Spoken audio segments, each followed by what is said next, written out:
Oy, ka-coffee, si Vice President Sara Duterte, abay nagbabala po ito. Naglabas po ito ng babala kasi ginagamit yung kanyang pangalan para sa scam. Uy, ano to ka-coffee, no? Yung mga nagsusulisit daw, nanghihingi ng pondo para gamitin daw po sa kampanya. Abay, ginagamit pa ang pangalan ni VP Sara Duterte. Naglabas po siya ng official statement ng kanyang pahayag patungkol po dito sa insidente na ito. Sige, sa balitang ito ng Manila Bulletin, VP Duterte warns public versus people using her name to solicit money. Bakit napapadala si VP Sara dito ha? Siya ang nabibiktima dito na ginagamit yung kanyang pangalan. Si VP Sara Duterte has warned the public against those who are using her name to collect money. Sa isa pong statement na inilabas, ngayong araw lang po yan, ngayong araw po ng Martes, December 26, Duterte said some people, yan nakarating po sa kanya, na ang ibang tao daw po at may mga tao, may mga grupo daw po na nagpapanggap na mula sa Bucor o sa Bureau of Customs, grabe ha, at iba pa pong government agencies na para makalikom po ng pera para ponduhan daw po yung isang kampanya. Ano itong kampanya na ito? Kampanya ba yan para sa pagka-presidente sa 2028 or kampanya para sa kanyang mga kaalyado sa 2025 senatorial elections? Hindi malinaw. Ito ay isang scam according kay VP Sara Duterte. She said she did not ask anybody to solicit money for politics and for other purposes. Wala po siyang hiningian ng tulong o inutusan na manghingi ng salapi para sa gagamitin sa politika at sa iba pa po mga purposes. Wala po siyang inuutusan na gawin yan. Huwag kayong magpapaloko. I-report ang inyong nalalaman tungkol sa mga scam na katulad nito sa PNP. Ayan, kung may nabalitaan po kayo dyan na nanghihingi daw po ng pondo para magamit po sa kampanya ni Vice President Sara Duterte o kung ano man pong purposes ang paggagamitan niyan na dinadawit yung kanyang pangalan, abay wag po kayong maniniwala dahil hindi daw po yan totoo. Alright, i-report daw po agad yan sa Philippine National Police kung maririnig nyo ka-coffee or kung may bababalitaan kayo na may kaugnayan dito sa pagsusulisit na ito. Masyadong kung maaga, bakit yung iba parang ang naman yun, bakit gagamitin na reason na kampanya, di ba? Kasi kung ikaw ay hihingian, kung sa'yo manghihingi, halimbawa, kung sige itong si Scammer A, sa inyo manghihingi, anong reason para sa kampanya, medyo magdududa ka. Kasi matagal pa ang eleksyon, 2023 pa lang.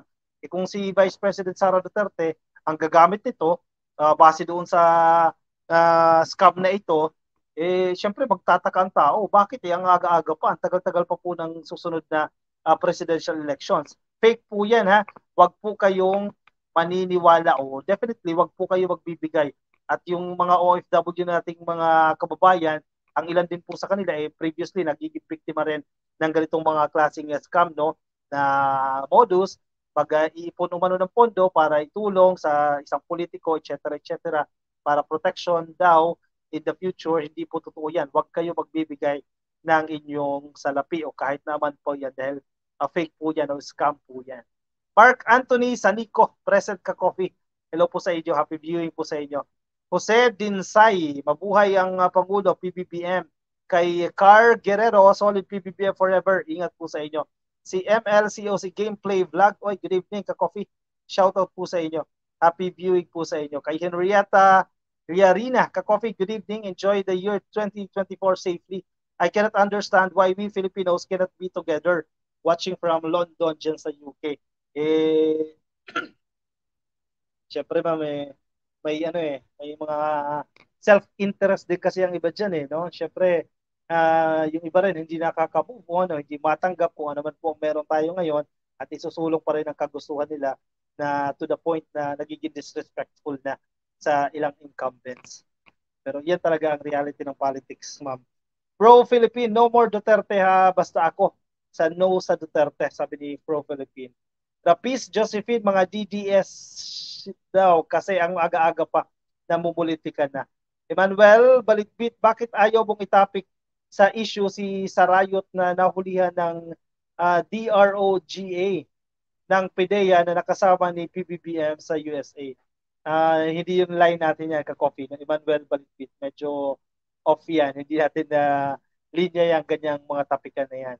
Sofia Viejo, good evening ka-coffee, watching in Bataan. Kay Joby May, ang importante, tayo mga pro-government ay naniniwala kay PBBM at nagkakaisa. Oy, si Mami Shelly G, nakikinig din sa atin. Happy viewing po sa inyo. Hi, Anak everyone. Kumusta ka na? Lalo kang gumagwapo. May nagpapagwapo. Wala lang yan, ma'am. Ilaw lang po yan. Anyway, sige, shoutout din natin mga ka-coffee natin sa YouTube at Facebook. Kay Rick Pulido. Happy viewing po sa inyo. Kay Vina Israel Ato. Kay Corazon Chavez. Kay Rita Barba. Cindy Villavicencio Capisonda. Uy, nakikinig sa atin. Merry Christmas po sa inyo. Len Bolido. Kay Joel D. Jongoy Lacson. Shoutout po sa inyo ka-coffee. Baka na sa Facebook po kayo. At hindi pa po kayo naka-follow sa ating Facebook page. Ha? Ayan ha, pasuyo na lang ha. Pa-click lang po yung follow at pa-click lang po yung either follow or like kung nasa Facebook po kayo at YouTube naman po kung kayo ay nasa subscribe pala. Kung kayo ay nasa YouTube, i-click lang po ang subscribe. Sige, kunin yung inyong kape ka coffee. Let's move on. May isa pa po tayong topic.